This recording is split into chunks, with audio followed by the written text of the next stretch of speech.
bersama Belanda. Sejarah tentang pembebasan Irian Barat kepada Indonesia. bisa ceritakan gimana?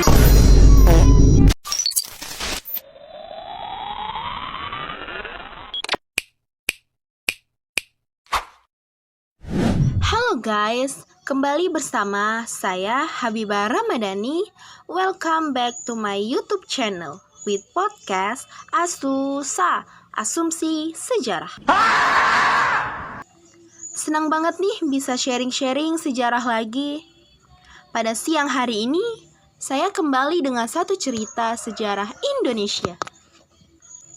Ingat, Anda selalu dapat mengikuti episode sebelumnya dan tetap terhubung dengan kami di media sosial. Pembohong, kau pembohong. Cerita sejarah apakah yang akan kami bahas kali ini? Penasaran gak? Dan kali ini kita mengundang tamu yang spesial yang akan memberikan kita informasi-informasi terkait topik yang akan kita bahas. Bagaimana nih kabar kalian semua guys? Semoga baik ya, dan kita sehat semua. Dalam episode hari ini, kami telah menyiapkan percakapan yang menarik untuk pemirsa sekalian. Kami akan membahas secara mendalam tentang pembebasan Irian Barat, mengungkapkan fakta dan berbagi wawasan. Kita harap pendengar sekalian dapat memahami sejarah nasional, menghargai nilai perjuangan dan patriotisme. Namun, sebelum kita mulai, untuk jangan lupa berlangganan, memberi penilaian, dan meninggalkan ulasan jika kalian menyukai apa yang didengar. Dukungan pemirsa sangat berarti untuk membantu podcast Asusa menjangkau lebih banyak lagi orang yang ingin tahu seperti pemirsa sekalian. Siapa ya yang akan menemani kita di podcast kali ini? Marilah kita sambut. Ini dia, bintang tamu spesial kita.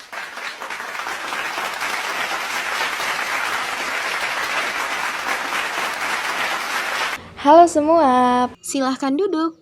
Kepada bintang tamu, kita silahkan untuk memperkenalkan diri.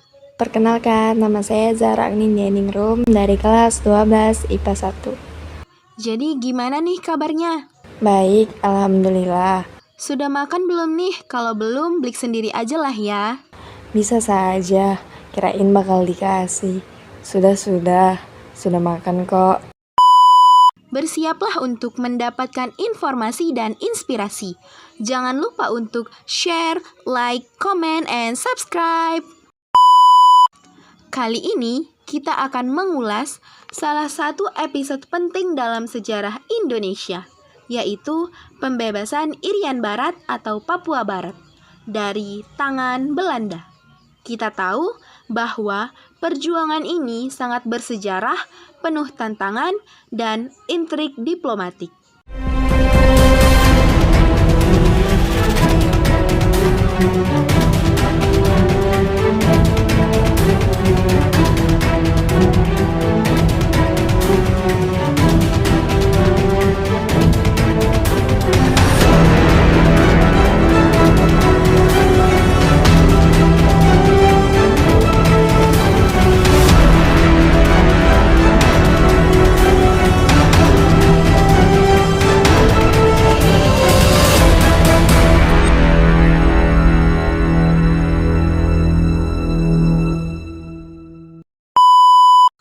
Bisa ceritakan gimana sih awal sejarahnya?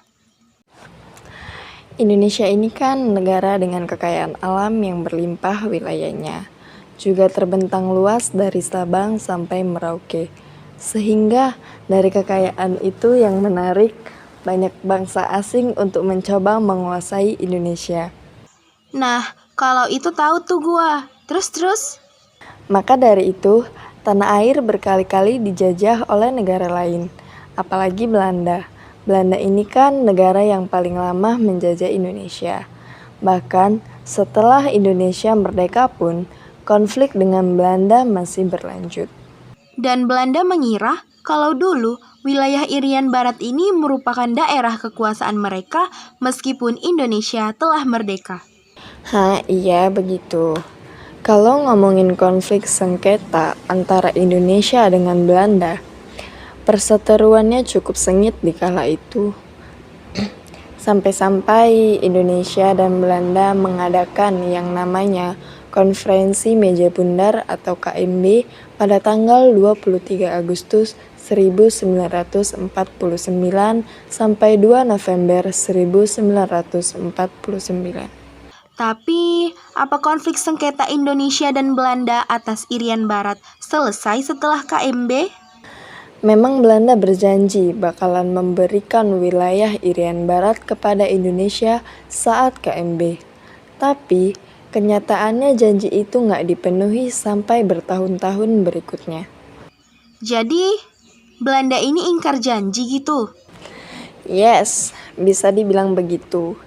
Ini juga yang jadi latar belakang pembebasan Irian Barat saat itu. Presiden Soekarno merasa geram karena Belanda nggak menepati janjinya sampai akhirnya terjadilah rencana pembebasan Irian Barat yang dilakukan. Oh, jadi itu yang menjadi latar belakang terjadinya pembebasan Irian Barat.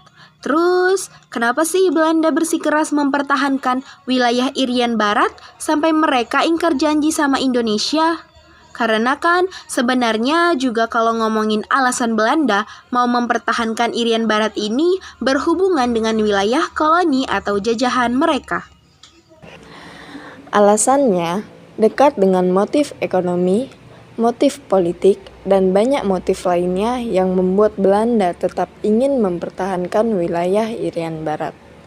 Motifnya bisa motif kolonialisme atau motif imperialisme, yaitu mengambil keuntungan dari wilayah yang lain.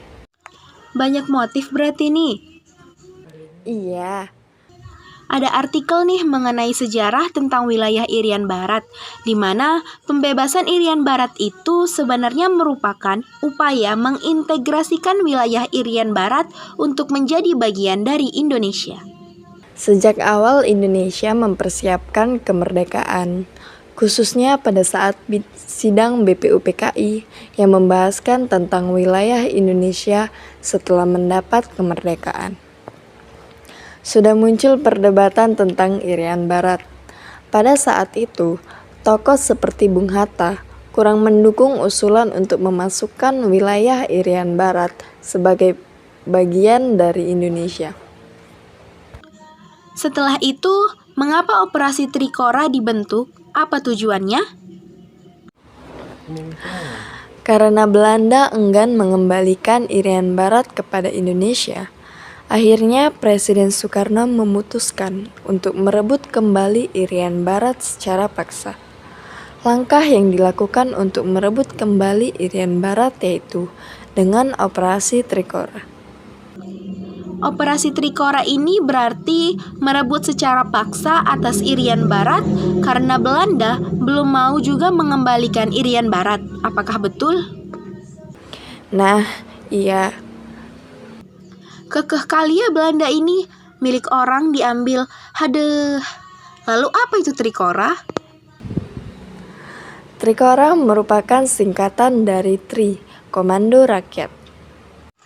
Apakah Trikora ini mempunyai misi? Ya, ada. Misinya yaitu sesuai dengan namanya. Tri artinya 3. Jadi, Trikora punya 3 misi penting. Apa saja itu? Pertama, gagalkan pembentukan negara Papua, yaitu negara boneka yang dibentuk oleh Belanda di Papua. Kedua, kibarkan bendera merah putih di tanah Papua. Dan yang ketiga, mobilisasi pertahanan, yaitu pembentukan tentara militer untuk mempertahankan Indonesia. Kurang paham nih dari yang pertama, gagalkan pembentukan negara Papua. Maksudnya apa tuh? Misi yang pertama kan Indonesia mau menggagalkan pembentukan negara Papua. Karena Indonesia nggak mau Papua jadi negara boneka yang dikendalikan oleh Belanda. Walaupun posisi wilayahnya ada di Indonesia, tetapi tetap saja negara tersebut bakalan berada di bawah kekuasaan Belanda kalaupun sampai beneran terbentuk. Maka dari itu, Indonesia berjuang mati-matian supaya wilayah Irian Barat nggak jadi negara buatan Belanda. Nah, terus yang kedua nih, kibarkan bendera merah putih di tanah Papua. Kenapa bendera Indonesia meski dikibarkan di sana? Zaman dahulu, perebutan wilayah masih kental banget kan? Salah satu cara supaya bisa meyakinkan orang lain kalau sebuah wilayah adalah milik kita dengan memberi tanda di wilayah tersebut. Contoh, gampangnya begini deh. Kita punya tempat pensil polos, supaya orang lain tahu kalau tempat pensil itu punya kita. Kita menghias tempat pensilnya deh pakai stiker yang bertuliskan nama kita. Dengan begitu, tempat pensil itu bisa dipastikan merupakan barang milik kita. Nah, terus? Hal ini sama maksudnya dengan Indonesia yang berusaha untuk mengibarkan bendera merah putih di tanah Irian Barat. Supaya orang-orang tahu kalau wilayah Irian Barat merupakan bagian dari Negara Kesatuan Republik Indonesia, bukan wilayah milik Belanda.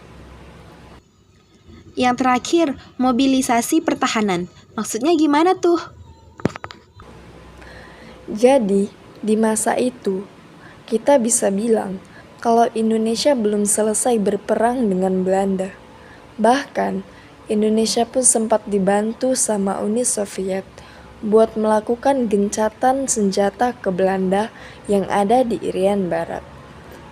Nah, iya. Tadi kita sudah bahas tentang bagaimana pembentukan Trikora. Terus, bagaimana upaya Indonesia merebut kembali wilayah Irian Barat dari tangan Belanda, meskipun pada saat itu tanah air kita sudah jadi negara yang merdeka. Ketika Indonesia resmi merdeka pada tanggal 17 Agustus 1945, Indonesia belum benar-benar terbebas dari ancaman bangsa lain. Posisi Indonesia masih fragile banget pada pasca kemerdekaan. Nah, salah satu ancaman dari bangsa lain dibuktikan dengan enggannya Belanda mengakui kalau wilayah Irian Barat merupakan bagian dari Indonesia. Sikap penolakan Belanda ini disampaikan pada konferensi meja bundar yang dilaksanakan pada tanggal 23 Agustus 1949 sampai 2 November 1949. Wah, kalau dilihat-lihat konferensinya lama juga ya, sampai harus dilaksanakan selama hampir 3 bulan. Eits, tapi tunggu dulu. Usaha pembebasan Irian Barat ternyata jauh lebih lama daripada konferensi ini.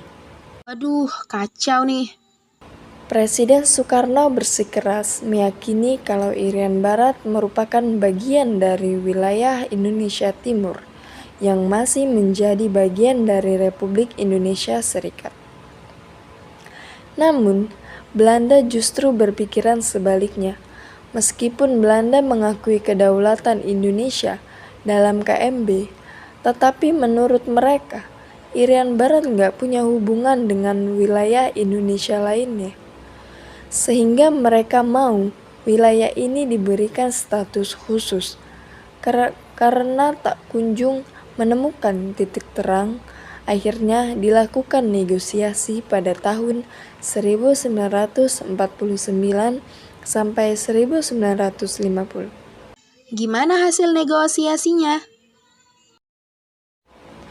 Ya, lagi-lagi kita menghadapi jalan buntu. Karena sudah merasa Belanda semakin acuh tak acuh, akhirnya Indonesia memilih untuk memojokkan mereka lewat jalur konfrontasi politik dan ekonomi. Gak berhenti sampai situ, Indonesia kemudian menasionalisasi perusahaan-perusahaan milik Belanda yang ada di Indonesia. Karena nggak mau kalah, Indonesia membalas perlakuan ini dengan meningkatkan kekuatan militer mereka. Karena punya firasat kalau Belanda bisa saja melakukan gencatan senjata yang memicu peperangan terhadap Indonesia. Akhirnya, Indonesia membangun hubungan komunitas internasional. Salah satu negara yang mendukung Indonesia di kala itu adalah Uni Soviet. Bentuk dukungan seperti apa tuh?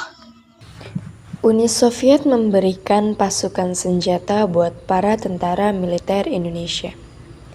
Hal ini juga yang bikin kubu blok barat dan Belanda merasa ketar-ketir. Jadi, bantuan yang diberikan dari Uni Soviet ini cukup berpengaruh dengan berhasilnya Indonesia mendapatkan wilayah Irian Barat. Apalagi jika melihat ke konteks Perang Dingin, bantuan Uni Soviet ini bisa jadi proxy war atau perang proksi. Dari bantuan Uni Soviet kepada Indonesia, sebenarnya ketakutan terbesar ada pada Amerika Serikat akan semakin kuatnya penyebaran dan pengaruh komunisme di Indonesia. Meskipun juga ada dampak di kekuatan militer Indonesia, makanya Amerika Serikat jadi mendesak Belanda untuk datang dalam perjanjian New York. Apakah bantuan Uni Soviet juga menyebabkan Indonesia memiliki kekuatan-kekuatan perang yang terkuat di Asia Tenggara? Ibaratnya nih, ketika Amerika saja merasa takut, maka Southeast Asia Treaty Organization atau Fakta Pertahanan Asia Tenggara yang dibentuk oleh Amerika juga nggak bisa menghadang kekuatan militer Indonesia ini. Setelah mendapatkan bantuan untuk mendesak Belanda lewat Trikora, apakah Indonesia mulai mendapat titik terang? Ya, tentu. Apa saja sih hasil dari Trikora? Yang pertama, Trikora berhasil menarik Perserikatan Bangsa-Bangsa untuk ikut turun tangan dalam menangani permasalahan sengketa antara Indonesia dan Belanda atas wilayah Irian Barat. Ini juga menandakan bahwa Indonesia disegani di mata internasional. PBB ikut turun tangan juga ya? Hasil yang kedua adalah Indonesia berhasil mendapatkan kembali Irian Barat dari tangan Belanda pada 1 Mei 1963. Wah, akhirnya ya. Tapi karena adanya Trikora ini, Indonesia kan jadi punya hubungan yang dekat sama Uni Soviet pada saat itu. Kalau tadi kan sempat disinggung kalau PBB ikut turut tangan menangani masalah sengketa Indonesia dan Belanda. Tapi seperti apa sih peran PBB dalam pembebasan Irian Barat? Terus, UNTEA itu apa sih maksudnya?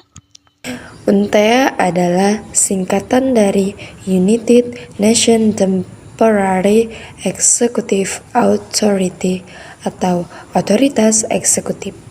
Sementara yang dibentuk oleh PBB pada tahun 1962. Terbentuknya UNTEA ini merupakan hasil dari resolusi nomor 1752 yang diadopsi dari The New York Argument atau Persetujuan New York. Kira-kira apa sih tujuan UNTEA? Tujuan dibentuknya UNTEA yaitu untuk melakukan transfer kekuasaan wilayah.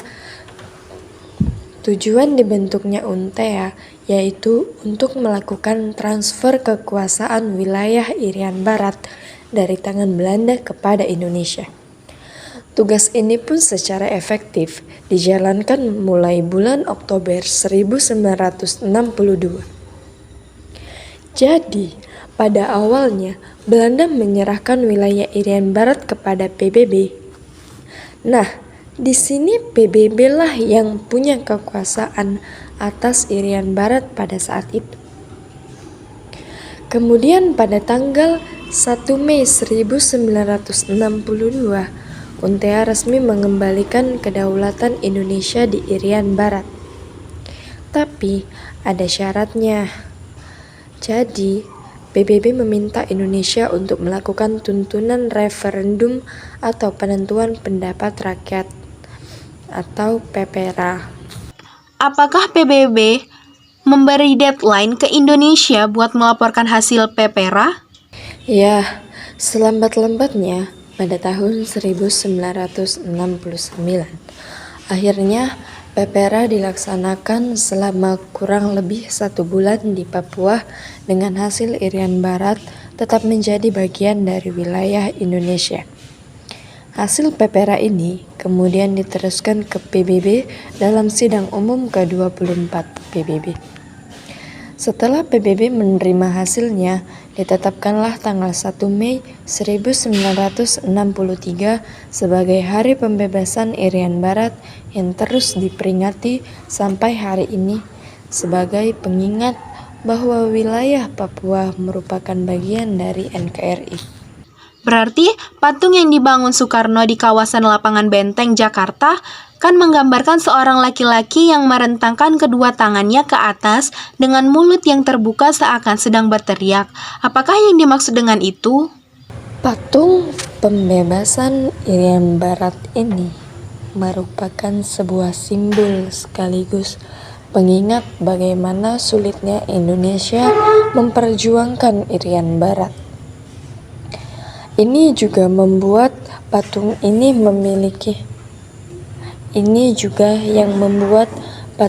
memiliki visual seperti sedang berteriak. Hal itu menandakan kebebasan yang akhirnya didapatkan Irian Barat setelah dikuasai oleh Belanda.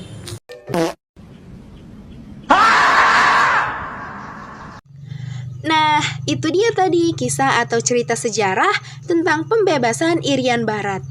Pembohong, pembohong, kau pembohong. Terima kasih banyak kepada bintang tamu luar biasa kami hari ini karena telah berbagi kebijaksanaan dan pengalaman. Dan tentu saja terima kasih kepada para pendengar yang budiman karena telah mendengarkan. Dukungan Anda sangat berarti untuk kami.